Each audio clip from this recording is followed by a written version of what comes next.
no livro de Gênesis, capítulo 41. Livro de Gênesis, capítulo 41. A gente vai comentar trecho por trecho, mas vai ser a partir do versículo 15 até o versículo 32. E eu gostaria que você pensasse um pouquinho sobre algumas circunstâncias que surgem na sua vida. Nós não somos uma ilha, nós nascemos numa família, nós moramos numa rua, num bairro, nós moramos numa cidade, nós pertencemos a um país.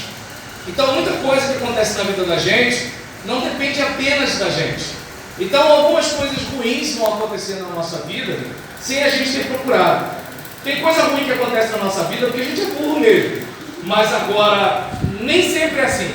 Às vezes a gente faz o dever de casa, às vezes a gente tenta agir direito, mas algumas coisas que estão fora do nosso controle acontecem. E foi assim que aconteceu com o jovem José, um rapaz com 17 anos de idade que é vendido pelos seus próprios irmãos, para ter uma ideia, né? É vendido pelos seus próprios irmãos como escravo. E quando ele vai trabalhar como escravo na casa de uma pessoa, a esposa do senhor dele, a senhora dele, né, a dona dele, já que ele era uma propriedade, se interessa por ele e ele entende que aquilo ali é pecado e não se envolve com ela. E aí ela vai e o calunia de modo que ele é preso injustamente. Depois de preso, ele ajuda a um homem, contando, interpretando o sonho daquele homem e dizendo: olha, lembra de mim quando você tiver uma situação melhor. E você deve saber disso, que é muito difícil as pessoas se colocarem no nosso lugar, e é muito difícil de elas lembrarem de nós quando elas estão numa situação boa. Isso faz parte do ser humano, até porque quantas são as vezes que a gente está comendo contra filé e lembra que o irmão não está comendo nenhum ovo, não é mesmo? Então é do ser humano isso. E aí aquele homem em quem ele esperava: opa, esse aqui vai me ajudar. Esse homem não lembra dele. Até que chega um momento que o homem mais poderoso do mundo, do seu tempo, tem um sonho e fica perturbado com aquele sonho. E aí aquele homem com aquele sonho perturbado, ele pensa o seguinte: eu tenho que ter uma solução para isso aqui. E ninguém tinha solução para aquele problema. Naquela hora, aquele copeiro ele vai e se liga: opa, eu conheço um rapaz que pode ajudar. E aí ele vai e apresenta José ao faraó. E José, depois de 13 anos de sofrimento, depois de muito choro, muita lágrima, José, enfim, chega àquela posição de ser o segundo cara mais poderoso daquele tempo.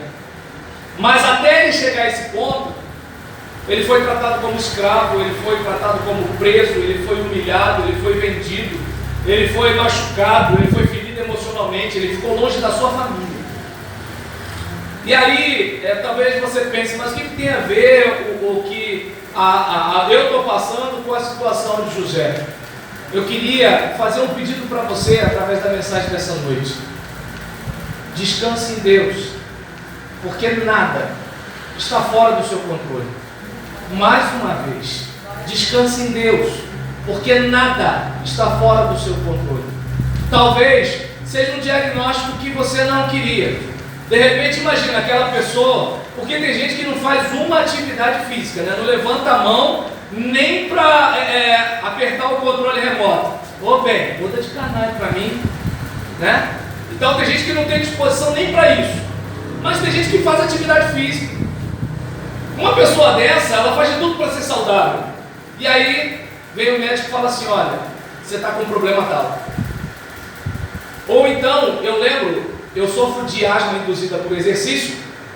Depois que eu comecei a fazer Muay Thai, minha respiração melhorou. Mas eu tinha muita dificuldade. Se eu pedalasse um pouquinho, jogasse alguma bola. E eu lembro que eu, na minha caminhada, na época eu morava aqui perto da Deus e Amor, onde tem a Assembleia de Deus do Pastor Jonas Fabricante. O Pastor Jonas Fabricante já morreu, mas todo mundo chama a igreja do Pastor Jonas Fabricante, né? Então, eu não sei se um dia eu vou ficar famoso desse jeito, né? Mas aí, nesse caso, eu morava ali perto e andava de lá até aqui a academia Dias Fit. E aí eu lembro que eu caminhando, eu vi um monte de gente passando, fumando por mim. Me dava uma raiva, porque eu falava assim, eu estou lutando aqui para respirar melhor, e a pessoa está destruindo a sua capacidade pulmonar. Mas aí eu não sei se dá para perceber. Nem tudo de ruim que acontece com a gente é porque a gente procurou. Tem um aspecto genético, tem a questão do ambiente familiar. Eu, por exemplo, cresci numa casa de fumantes. Além de ter a casa com gente fumando, tinha um tal de Durma Bem. Não sei quem deu esse apelido para aquele troço.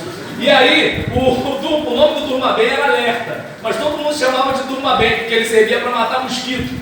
Só que ele não matava só mosquito, ele matava gente também. E aí, imagina, era o cigarro Arizona da minha mãe, era o tal do Durma Bem, e ainda tinha um Baigon, né? Para chegar e matar os bichos e matar a gente também. Então imagina como é que eu vou crescendo e como é que fica a minha capacidade pulmonar. Não fui eu que escolhi nascer naquela casa. Não fui eu que escolhi que minha mãe fumasse.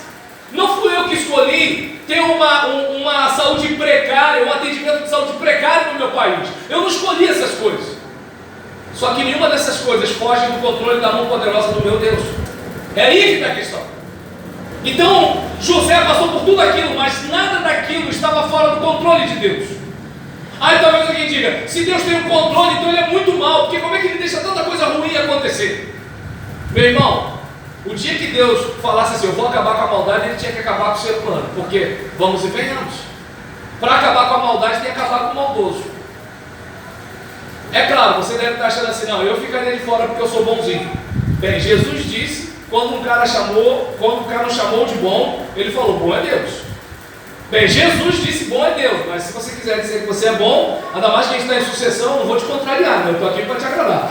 Mas agora, eu gostaria, sabe, que você pensasse com carinho, né? Tá rindo, irmão? Tá dando para entender? Eu gostaria que você pensasse com carinho nesse negócio, que assim, primeiro, nós não somos Deus, nós não temos o controle de nada, mas a gente pode escolher não ser mole. Aí é que está a questão. O diabo está se levantando contra mim, mas aqui tem luta. Tudo bem que eu estou lutando contra essa doença, mas aqui não vai ter quem se entregue. Tudo bem que eu vivo numa cidade cheia de violência, mas eu vou continuar confiando no Senhor. Então, não sei se dá para você raciocinar comigo que assim, o problema está aí, mas a reação ao problema é um problema seu. E José aguentou a pressão. Até que chegou o dia da honra, até que chegou o dia da oportunidade, até que chegou o dia que todo aquele preparo que ele teve, porque se você observar com um pouquinho de cuidado, quando ele está lá trabalhando com o seu pai e seus irmãos, ele desfruta da confiança do pai. Quando ele é levado como escravo, ele desfruta da confiança do seu senhor. Quando ele vai preso, ele desfruta da confiança do carcereiro. Ou seja, ele era uma pessoa de excelência. E ele era excelente independentemente da condição em que ele estava. Quantas vezes nós somos tentados a ser excelentes dependendo do que a gente ganha, excelentes dependendo da quantidade de gente que está nos ouvindo, excelente dependendo, né, da popularidade que a gente vai ter, dependendo daquilo que determinada pessoa pode oferecer se a gente agradar. Mas José tinha aquela consciência de que eu vivo para Deus e Deus merece o melhor. E aí, você que já está com a sua Bíblia aberta, vai caminhar comigo. Você vai reparar que Faraó disse para José: tive um sonho que ninguém consegue interpretar, mas ouvi falar que você, ao ouvir o sonho, é capaz de interpretá-lo. E aí você percebe que a fama de José chegou antes de José. E aí seria bom que você parasse para pensar nisso. Léo, não é isso? Então, não é porque eu adivinhei não, tá? Porque eu pedi o seu contato para perguntar um negócio no culto, aí eu vi o contato. Léo Figueira, não é isso? Não, Léo Figueira, né? Caramba. E aí, nesse caso, o que acontece? O Léo estava orando agora há pouco, falando sobre a questão de concurso.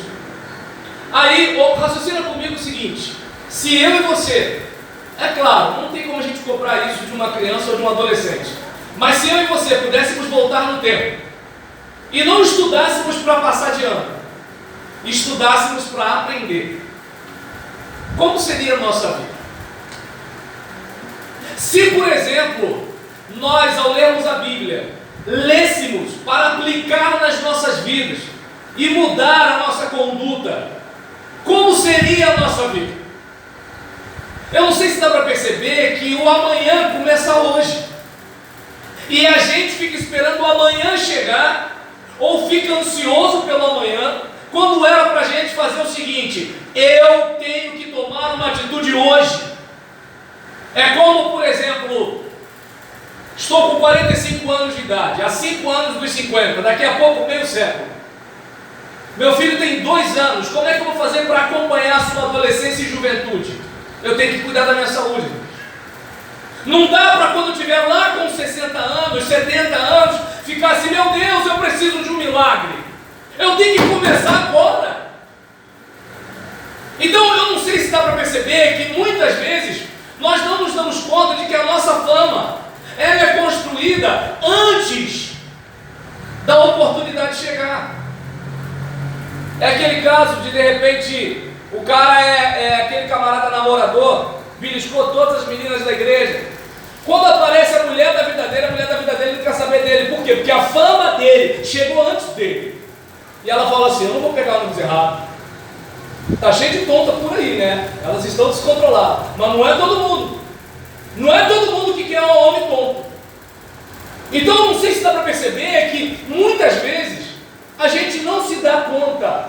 A gente não se dá conta de que Deus faz o que é para Ele fazer. E nós fazemos o que é para nós fazermos.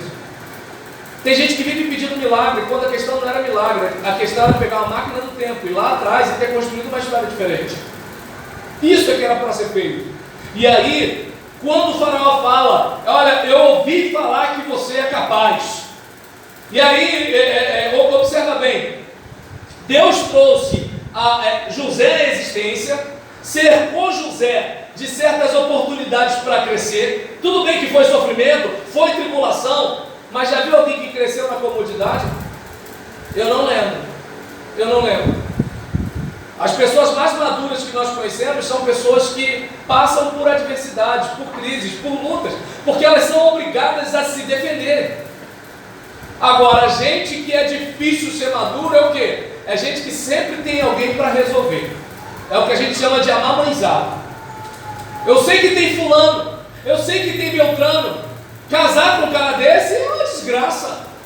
Está entendendo? Por quê? Porque ele sempre teve uma mamãe. Aí agora que ele é o chefe da casa, ele não sabe o que fazer.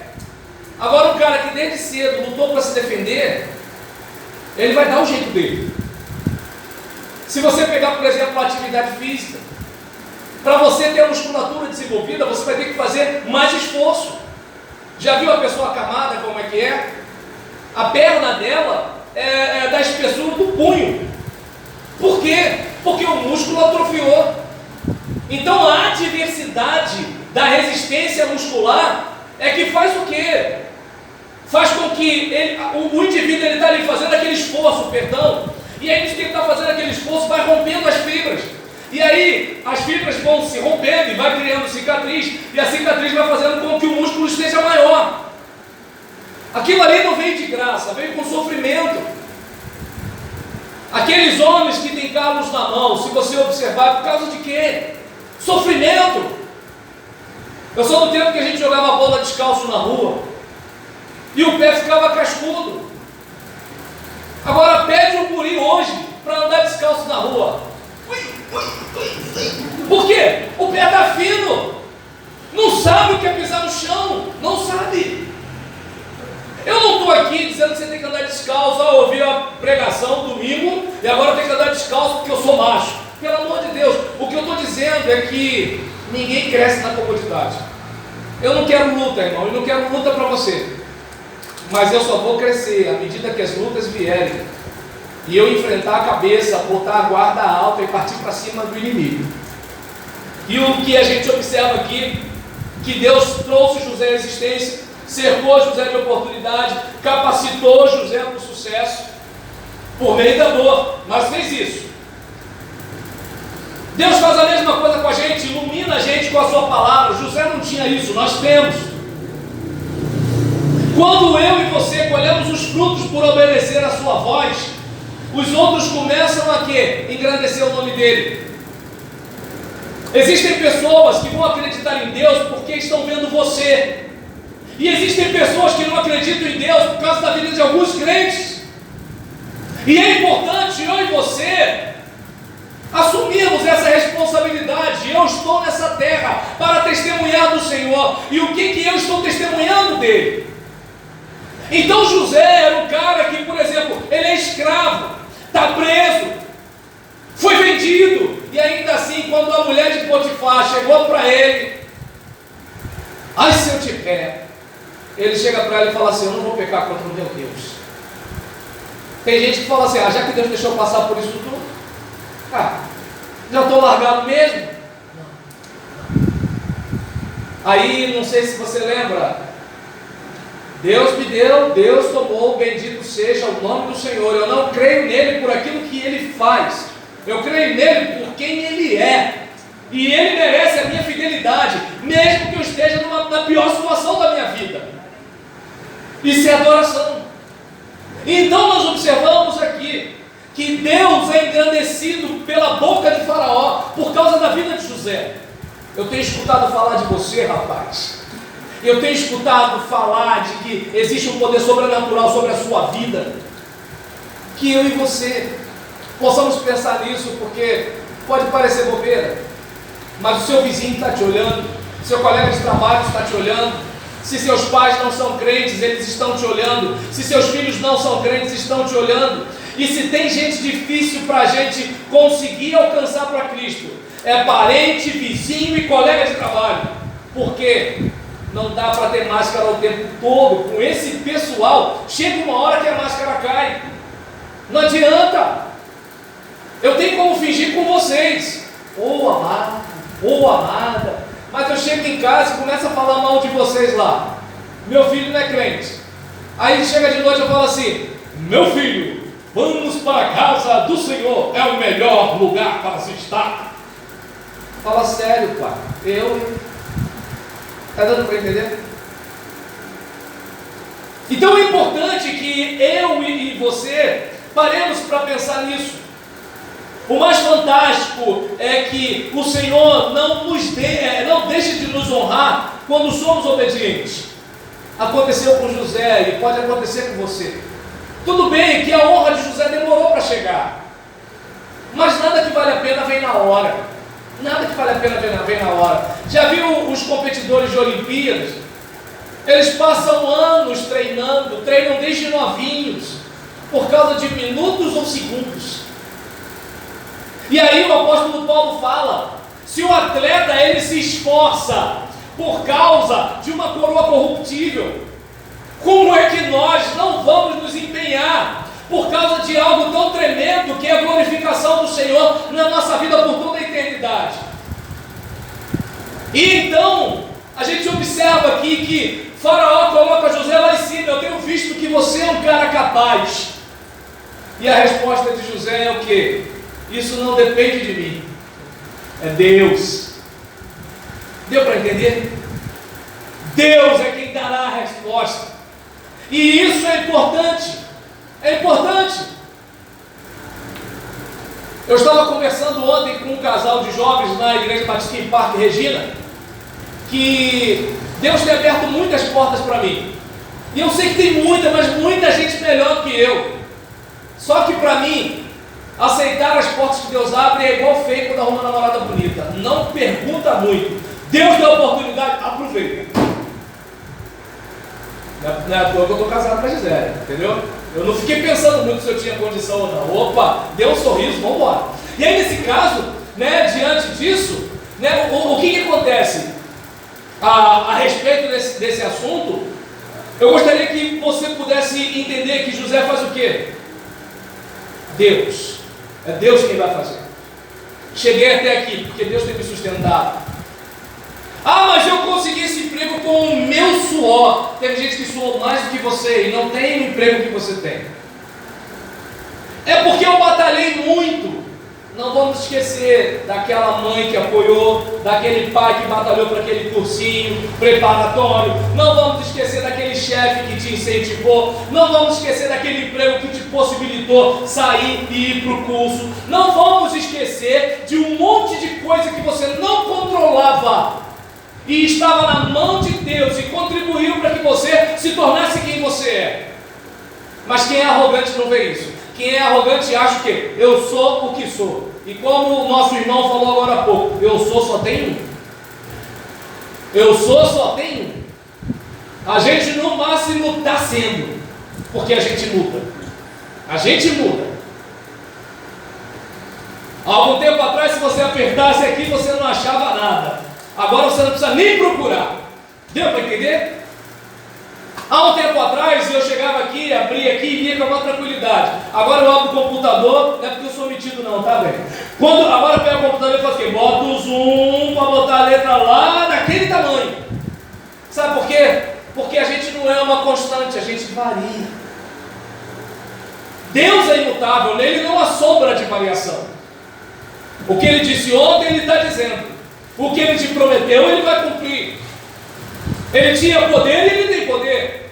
A gente não. Quer ver uma coisa? Faz um teste. Se você tem 20 anos, dá um pique na hora do futebol. Quando fizer 30, tenta dar o mesmo pique. A gente chama de essa corrida de tiro. Dá o mesmo pique aí. Quando você estiver com 40, faz a mesma coisa para ver se não tem diferença. Para ver se não tem diferença. As pessoas mudam. Nós mudamos, nós envelhecemos, nós adoecemos. Nós ficamos com dificuldades, um monte de coisa pode acontecer. E nós olhamos para cá e observamos o seguinte: José, ele tinha sensibilidade para perceber que a capacidade para interpretar sonhos era um dom, era uma virtude que Deus, por misericórdia, emprestou a ele enquanto ele vivesse. O problema é que a gente não pode ter um pouquinho de habilidade que a gente se acha. E eu costumo dizer que quem se acha acaba se perdendo. Quem somos nós? Eu estava vendo uma matéria do general Vilas Boas, e aí eu estava conversando com a Gisélia, ele agora treinando, um general 4 estrelas, ele estava treinando a digitar, não porque digitar é com dígito, mas ele estava tentando escrever no computador com os movimentos oculares, porque ele está com uma doença degenerativa que vai perdendo todos os movimentos do organismo, e ele sabe que vai chegar uma hora que ele não vai mais mover as mãos. Aí eu estava falando para a Gisélia, é isso que nós somos, Gisélia. Um dia o cara é general, ele manda em todo mundo. Outro dia ele precisa de alguém para trocar as fraldas dele.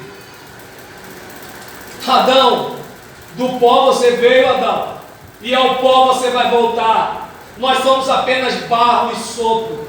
Por que a gente vai ser tão metido? Ah, mas eu sou muito bonita, atrás do seu rosto bonito tem uma caveira, minha filha. Igual todo mundo. Eu tenho muito dinheiro. Tá legal, você pode ter muito dinheiro.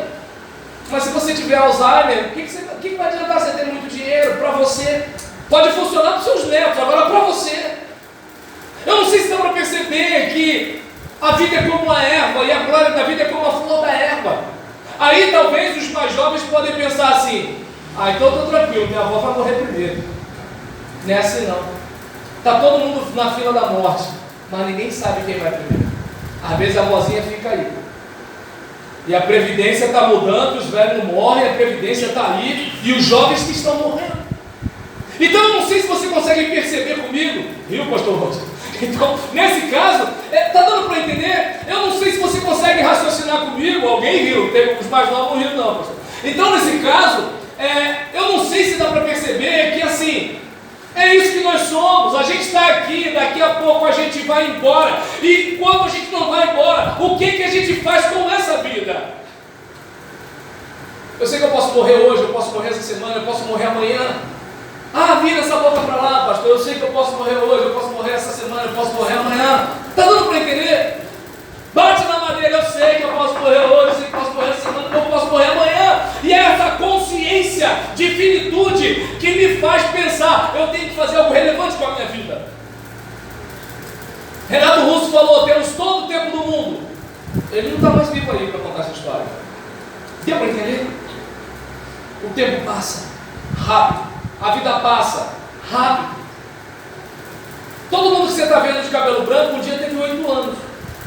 Um dia teve na barriga da mamãe. Está dando para entender? É assim, ó. Às vezes você vê um mendigo na rua, se bobear, o cara tem uma formação acadêmica maior do que você.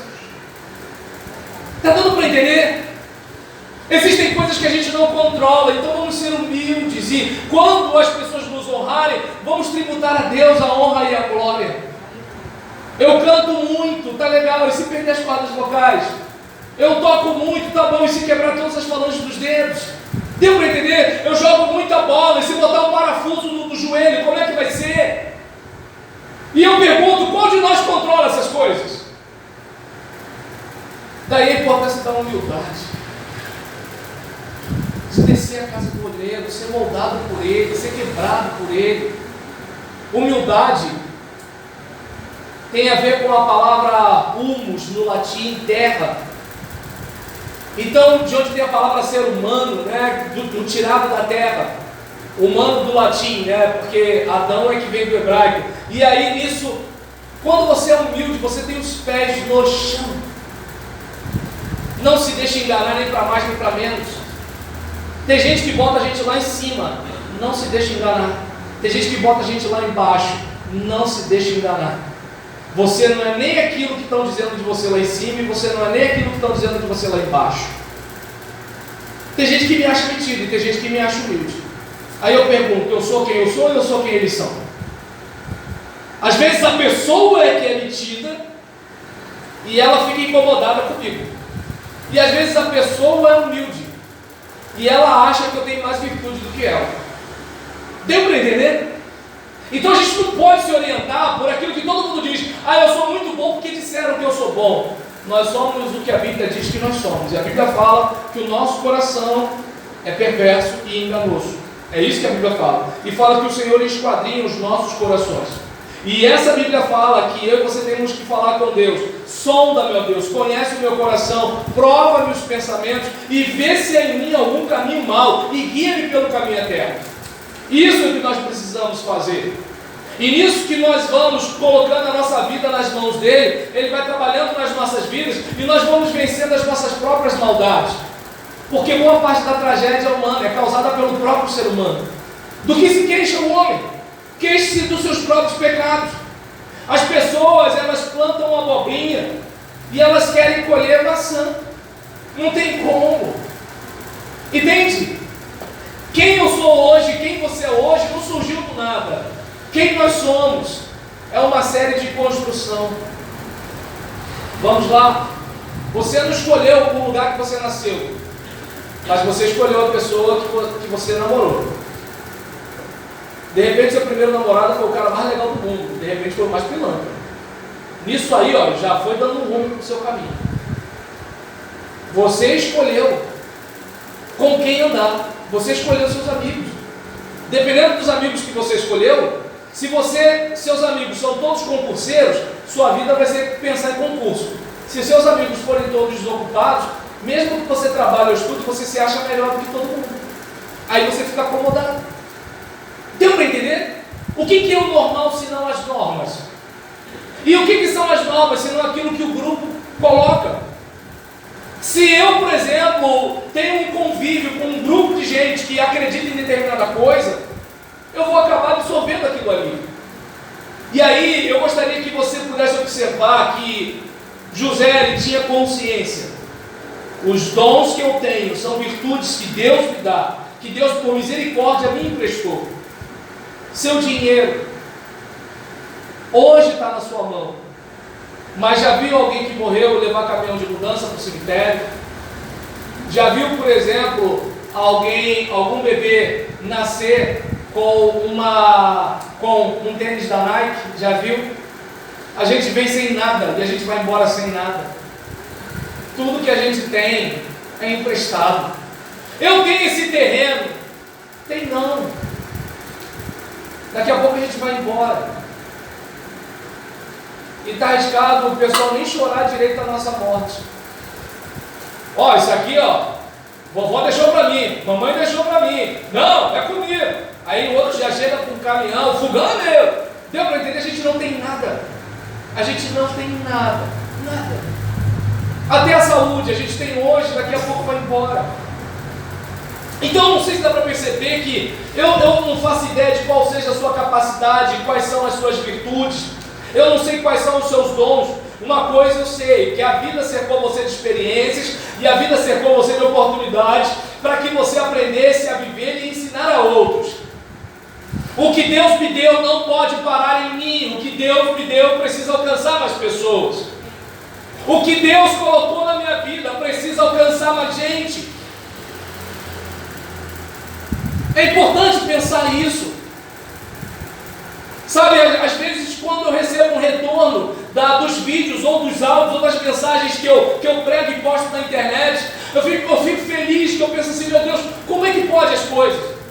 Às vezes você está falando para 20 pessoas e essas 20 pessoas falam assim, esse cara não está dizendo nada para mim. E às vezes a pessoa quer se matar, escuta você falando e fala assim, obrigado, Senhor, por essa palavra. É para isso que a gente está nessa terra, a gente está nessa terra para ser bênção. E aí eu gostaria que cada um de nós aqui parássemos para pensar, eu sou bênção na vida dos meus pais? Ou os meus pais, quando pensam em mim, só vem preocupação na cabeça? Eu sou bênção na vida dos meus filhos? Ou os meus filhos, quando pensam em mim, só pensam em mágoa? Eu sou bênção na vida dos meus vizinhos? Ou os vizinhos, quando pensam em mim, só pensam em fofoca? Está dando para entender? Eu sou bênção na vida dos meus colegas de trabalho? Ou quando eu chego lá, o pessoal fala assim, chegou o morcego. Lá vem ele falar de Jesus e o trabalho que é bom nada. Claro, isso não acontece na empresa de vocês, mas eu já trabalhei em um lugar assim. E aí, nessa situação, é importante a gente ter essa ideia, né, de que umas pessoas usam o que a vida lhe dá para fazer coisas ruins, como os irmãos de José fizeram, como algumas pessoas covardes e cruéis que nós conhecemos fazem todos os dias. Mas outras pessoas, para evitar que outros experimentem suas desgraças ou saiam delas. Quando eu falo para jovens, irmãos, eu mando o papo reto. Eu falo para a menina, minha filha, olha só, se você se envolver sexualmente com um Zé Cascove aí qualquer, queria deixar claro que o bacuri vai ficar no teu bucho, não vai ficar no dele não, ele vai ciscar em outra freguesia. Aí talvez alguém diga assim, isso não é jeito de um pastor falar, eu prefiro falar isso e deixar a garota preocupada e não sair com qualquer um, do que ficar falando bonito e a menina não lembrar de um ensino. Deu para entender? Eu não sei se dá para perceber que é o seguinte, quando eu prego pensando o seguinte, eu gostaria que alguém me ensinasse isso, eu gostaria que alguém me orientasse nisso, eu gostaria que alguém abrisse os meus olhos. O problema é que ninguém gosta de ser orientado a sair de um erro. Não vou muito longe. Imagina, uma pessoa da minha família está fumando maconha, e aí eu começo a falar, é hipótese, gente, teve gente até que olhou para mim agora. Então, o que acontece? Uma pessoa da minha família está fumando maconha, aí eu chego e falo assim, fulano, sai disso, não sei o que lá, não sei o que. Você acha que ele vai rir para minha cara e falar assim, que bom, titio, que você está preocupado comigo? Não, claro que não. Hein? Está dando para entender? Se eu tenho uma filha e ela serve de lanchinho para a rapaziada da rua, e eu chego para ela e falo assim, minha filha, daqui a pouco vai chegar a velhice. O seu relacionamento não pode estar baseado em corpo. Você tem que estar convivendo com alguém que realmente valorize você. Você acha que a minha filha vai chegar, né?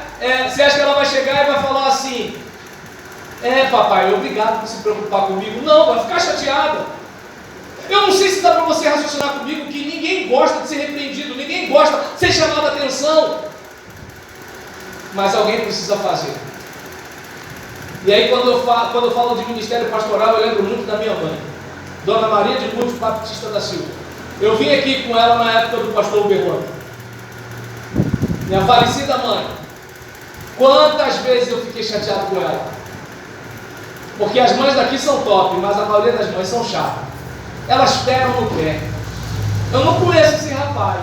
Quem é essa menina? Quando não entra no nosso Facebook, né, oi filho, eu estou de olho, hein? Tá dando para entender? Mãe marca em cima, essa toalha molhada em cima da cama, vai deixar esses fundos aparecendo. Mãe é mais ou menos assim. Quem é esse cara que está ligando para cá? Olha a hora, hein? fulano falou para mim que viu você em tal lugar. Ninguém gosta. Mas elas ficam vivas no nosso coração mesmo depois que morrem. Por quê? Porque você lembra delas falando. Deu para entender? As daqui não são assim não, mas a maioria por aí, rapaz, tá dando para entender? E a minha eu fingia que estava dormindo e ela falava assim, eu sei que você está acordado e blá. Entendeu? É, desse jeito. Então, eu não sei se dá para perceber, alguém tem que fazer o trabalho de mãe, alguém tem que fazer alguma coisa. Quando meu filho quer chupar carregador de celular e eu tiro da boca dele, ele vai reclamando com a mãe. Ele fica chateado comigo. E às vezes ele vem até com a mão para cima de mim, não bate no seu pai. Aí que ele chora mesmo e vai reclamar com a mãe. Que foi, meu filho? Entendeu? É mais ou menos assim. Ele não consegue entender que eu estou preparando para viver nesse mundo que não vai dar mole para ele. Ele não entende isso, mas eu entendo. Então é importante que, como José, nós peguemos a nossa vida e pensemos em fazer alguma coisa relevante com ela. Enquanto a gente está adorando a Deus, a gente indo para o inferno nessa hora. E a gente tem que mudar essa estatística.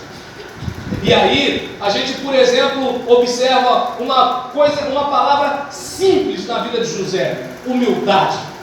É uma palavra pequena, mas que faz uma enorme diferença. Tem gente que pensa que humildade é sinônimo de miséria. Estou com a calça rasgada, sou humilde. Tem gente que pensa, que humildade é você não ter faculdade. Mentira. Tem gente que não sabe nada e é metido a besta. A gente vai observar que humildade é reconhecer aquilo que a gente é.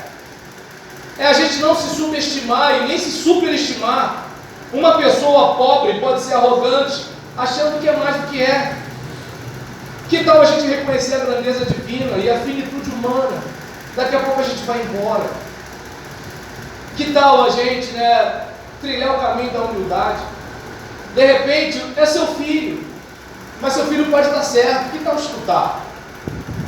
Tudo bem que é aquela pessoa que está te dando um conselho, talvez ela seja mais nova do que você. E se Deus está usando essa pessoa? Tudo bem que o cara que está falando contigo, ele não é crente, mas se o conselho dele é sábio. O problema é que a gente esquece, como diz a Bíblia, a soberba precede a ruína. A maioria das pessoas que dão cabeçada por aí, o que elas são na maioria das vezes? Soberba. Elas entendem que elas não precisam ouvir ninguém. Elas entendem que elas não precisam escutar ninguém. E aí o que acontece? Por exemplo, qual é a mensagem da Bíblia para os jovens? Lembra? Filhos, obedecer a vossos pais do Senhor, pois isso é justo. Honra teu pai e tua mãe, para que vivas bem. E aí observa bem, como é difícil hoje em dia você ver jovens e adolescentes honrando seu pai e sua mãe. Aí eu pergunto, se você não ouve quem chegou primeiro, se você não ouve quem chegou antes de você, você vai ouvir quem? O teu colega da mesma idade que você? Pode parecer bobeira. Sua mãe pode não saber o que é Snapchat. Sua mãe pode confundir Telegram com telegrama, que chegava lá da antiga Casas da Banha para chamar alguém para trabalhar. Tua mãe não sabe o que é isso. Mas sua mãe já tem uns jaleiros a mais que você. Que tal escutar o seu pai? Que tal escutar a sua mãe? Mas nisso que a gente não tem humildade. A gente enfia os pés pelas mãos. E aí está cheio de gente aí, que está pegando porque não escutou o pai, não. E aí, Deus revelou ao faraó o que está para fazer. E foi o que José falou. E eu lembro que uma vez um pregador disse que silêncio de Deus também é resposta. E eu acredito que Deus está sempre buscando um jeito, está sempre buscando se relacionar com o homem. Deus está sempre falando. Infelizmente, porém, falta ao homem muitas vezes sensibilidade. Deus está falando, a pergunta é, a gente está ouvindo? Quer ver uma coisa interessante? Por exemplo, existem pessoas que podem estar assim, gente, isso que o pastor Roberto está falando não faz sentido, e está escutando e tudo e tal, mas quem disse que Deus só está falando através da pregação? Deu para entender? De repente hoje, uma criança brincando, Deus te mostrou alguma coisa e você de repente não percebeu. De repente um livro que você está lendo, um filme que você viu, de repente uma briga conjugal, Deus te deu uma dica, ó, se continuar desse jeito. Deu para entender? Deus está sempre falando, a pergunta é se a gente está ouvindo. E isso, pelo menos, aconteceu com o faraó. Ele teve sensibilidade. Ele teve um sonho, ficou perturbado com aquele sonho e foi buscar ajuda. E eu espero que, pelo menos, você possa estar atento a isso.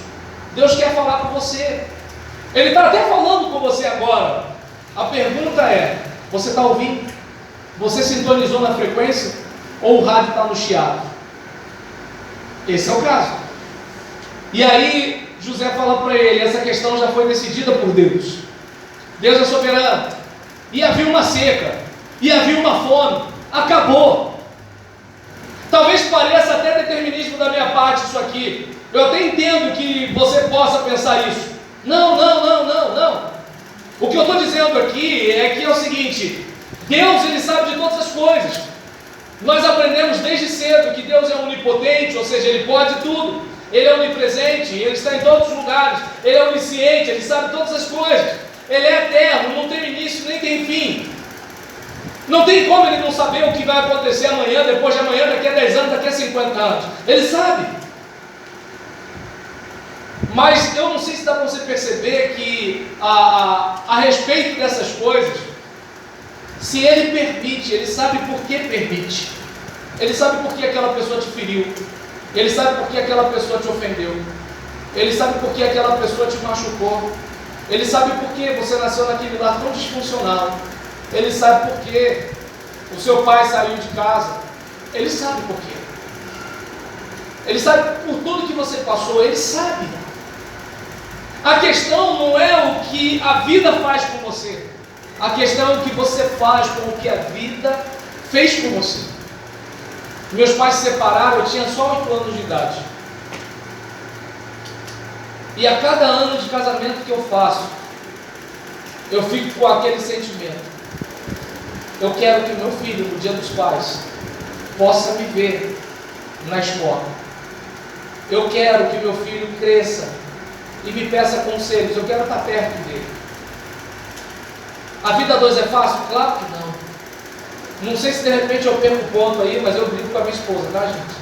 Brigo. E antes que você pense, não tenho medo dela, é só a minha esposa. Mas a gente briga.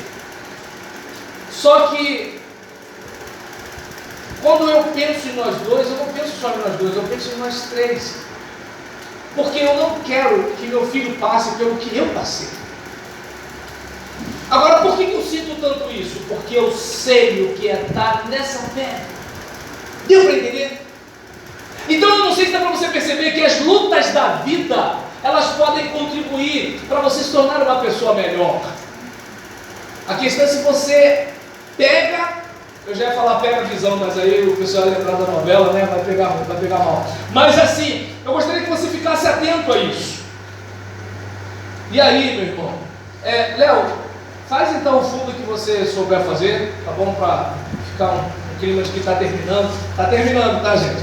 E aí, nesse caso, eu gostaria, sabe, que você pudesse estar pensando comigo, que Ele permite que algo ruim aconteça. Ele até permite. Mas, graças a Deus, porque é a vontade divina, mesmo que Ele permita coisas ruins, a vontade de Deus, ela é boa, ela é agradável, ela é perfeita. Mesmo que nós não entendamos hoje, nós entenderemos amanhã. Nós entenderemos amanhã. Eu estou lembrando aqui, né, de algo que tinha acontecido há alguns anos comigo e com a minha mãe. Eu lembro que na época que o pastor Berlan estava aqui, eu lembro que, não sei se foi o irmão aqui do Pedro que me fez uma pergunta naquela sucessão pastoral que essa igreja teve, sobre a questão de o pastor trabalhar fora. E minha mãe era sequelada de AVC, e o plano de saúde que eu tinha da minha empresa era o que dava para cobri-la como dependente. E eu falava, olha, eu não entendo que pastor deixar de trabalhar fora seria uma boa. Até porque tem uma outra situação, né? Quando a igreja ela não está mais, né, feliz com o pastor, se esse pastor não trabalhar fora, como é que vai ser a vida dele? Mas na época não era isso que eu pensava no plano de saúde da minha mãe. E é interessante que a minha preocupação era o plano de saúde da minha mãe. Até que passaram-se alguns meses e a minha empresa me demitiu. E a minha mãe, mesmo no SUS, continuou vivendo. Foi nesse período que eu conheci o pastor Tiago Cunha. Ele era enfermeiro lá no posto do Pilar e estava me acompanhando. Ele viu a minha luta, né? Minha mãe desidratando. Foi um período bastante complicado. E aí eu estava olhando para aquelas situações e vendo o seguinte: nós não temos o controle de nada. Nada. Já que nós não temos o controle de nada, que tal nós confiarmos naquele que tem o controle de tudo? Deu para entender? Eu queria manter a minha mãe viva, mas eu não tinha esse poder. Eu queria manter a minha mãe saudável, mas eu não tinha esse poder. Entende como é que é o negócio? Agora, observa bem. Sabendo os problemas de saúde da minha mãe, me ajudaram a cuidar da minha saúde. Depois dos 40 anos, a cada ano, exame disso, exame daquilo outro. Antes que você pergunte, tá, e o dia tão esperado? Ainda não. Falaram para esperar. O outro exame vai chegar, mas não é agora não. Relaxa, cara. E aí nesse caso, né, eu não sei se dá para perceber que assim, o sofrimento ajuda a gente a ter compaixão dos outros. O sofrimento ajuda a gente a perder o medo das incertezas da vida. O sofrimento faz da gente forte. E aí, para a gente encerrar, voltando a falar de casamento, eu pelo menos como pastor, eu vejo que a geração mais antiga da igreja é uma geração que assim, às vezes tinha violência doméstica, às vezes tinha violência sexual, às vezes tinha a agressão verbal. Todo mundo na igreja, às vezes tinha esse monte de problemas, desemprego, saúde, problema de saúde, um monte de coisa. E o pessoal fazendo 20, 30, 40, 50. E não precisava ser crente não. Eu fui no sepultamento de um senhor esse final de semana que eles fizeram 63, 64 anos de casado. A moça casou com 20. Olha quanto tempo ela passou casada e quanto tempo ela passou solteira. Hoje, o pessoal começa a casar com a casa toda mobiliada, geladeira inox, tem um monte de coisa, mas não luta mais como se lutava antigamente. E aí eu não sei se dá para perceber que assim, eu não estou aqui defendendo o sofrimento das nossas Amélias do passado, mas o que fazia aquela geração suportar era uma geração que estava acostumada com o sofrimento. Era gente que sabia o que era levantar para mudar a televisão de canal. Era gente que sabia o que era ter o fogãozinho jacaré. Era gente que sabia o que era ter o lampião com querosene. Era gente que sabia o que era colocar lata d'água na cabeça. Lá vai Maria. Sabia o que era isso. Lata de 20. Entende? Era a típica mulher que esfriava o bucho no tanque e esquentava no fogão. Era aquele camarada que levava marmita e comia às vezes aquela comida fria. Às vezes estragava até. Está dando para entender? Hoje é muita comodidade. Hoje a gente faz o quê? Controle remoto. Hoje a gente acessa tudo pela internet. Quer ir ao banco? Eu não vou ao banco, eu vou no celular, clique, pronto, já paguei a conta.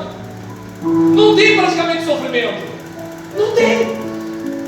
Para tomar um banho quente tinha que usar a tal da chaleira. Hoje qualquer um tem uma ducha Lorenzetti. Dá para perceber a importância do sofrimento? Eu conheci a internet de escada. O meu filho fica estressado com a fibra ótica. E aí quando está dando pular anúncio ali do YouTube, 2 anos, 15 quilos, 80 centímetros. Quando aparece ali o pular anúncio, Deu para entender? Não conheceu. Não conheceu a internet de escada. Não conheceu o celular tijolão. Não conheceu a época que a gente tinha que ir na casa da dona, que tinha um pouquinho mais de dinheiro, porque comprava ações da Telege, né? E chegava naquela dona e falava assim: moça, eu distribuí currículo, se alguém ligar para ir, minha vida 30 centavos, R$3 o minuto. A geração de hoje não conheceu isso, então não sabe o que é sofrimento. Os sofrimentos são outros. Não sabe o que é brincar com pedrinha, imaginando que eles eram bonecos. Não sabe. E fica desesperado quando não ganha um brinquedo. Daí, eu não sei se dá para perceber, eu não estou aqui fazendo uma apologia ao sofrimento, não. Mas o sofrimento é importante, ele faz parte da vida. E o melhor jeito de vencer sofrimento é lutando. E eu não sei como é que é a sua vida, mas eu gostaria, sabe, que você pudesse ficar de pé agora e que você levantasse daqui para ir embora para casa. Depois dá um cascudo da irmã Elisângela, tá? Ela falou para ficar à vontade e eu fiquei. Então, sabe, eu gostaria que você voltasse para casa, agradecendo a Deus pelas lutas que você tem. O que seria de Davi se não fosse Golias? O que seria de Josué se não fosse as muralhas de Jericó? O que seria de Moisés se não fosse Faraó? O que seria dos grandes campeões se não fossem os seus adversários? Deus não está te maltratando. Deus está te treinando, porque Ele quer que você cresça. Amém? Sol maior. Perto quero estar, junto aos teus pés, Senhor. Junto aos teus pés,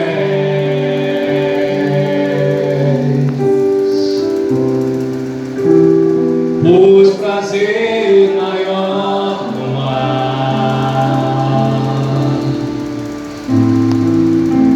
que me render e te adorar. Fala para Ele tudo que há em mim, Senhor. Tudo que há em mim quero te ofertar, Senhor. Quero te ofertar,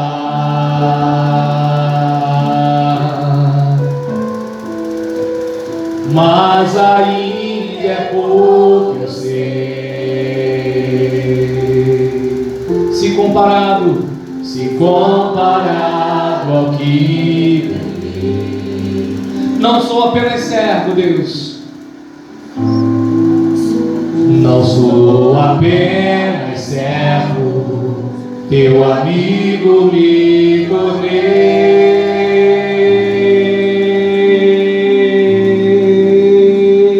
Te louvarei, te louvarei.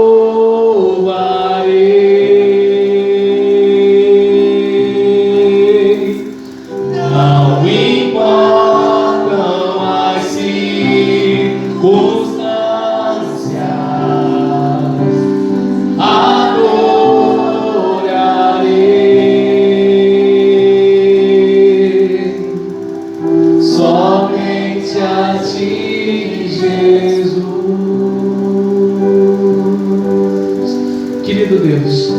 eu tenho aqui, Pai, homens e mulheres, jovens e crianças. Temos aqui, Pai, idosos, pessoas que passam por lutas, talvez com enfermidades, talvez na família, talvez financeira, talvez até ministerial. Eu não faço a mínima ideia de qual luta, Senhor, mas eu sei, Pai, que o Senhor é maior do que qualquer luta.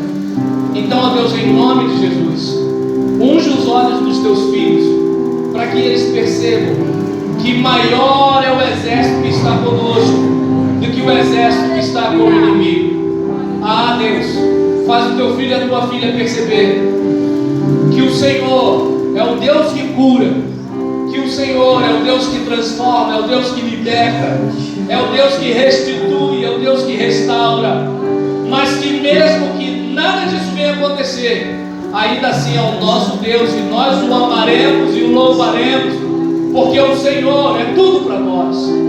E eu oro a Deus com essa consciência, não somente para a tua glória, na força do teu Espírito e em nome de Jesus. Amém? Aleluia. Irmã Elisângela, teu amigo me tornei.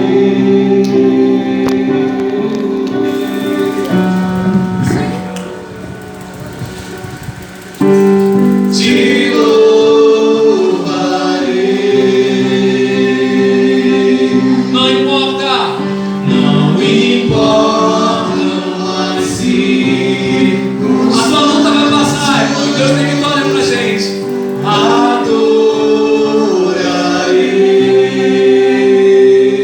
somente a ti, Jesus. Eu te louvarei, te louvarei. Não importam as circunstâncias. Adorarei somente a ti, Jesus. Somente a ti, Jesus. Somente a ti, Jesus.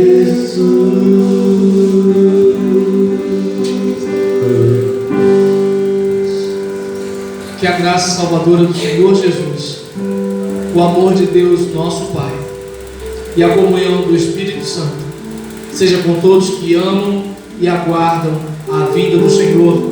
E a igreja diz numa só voz: amém. Fala para o teu vizinho: boa semana, gente boa. Deus te abençoe.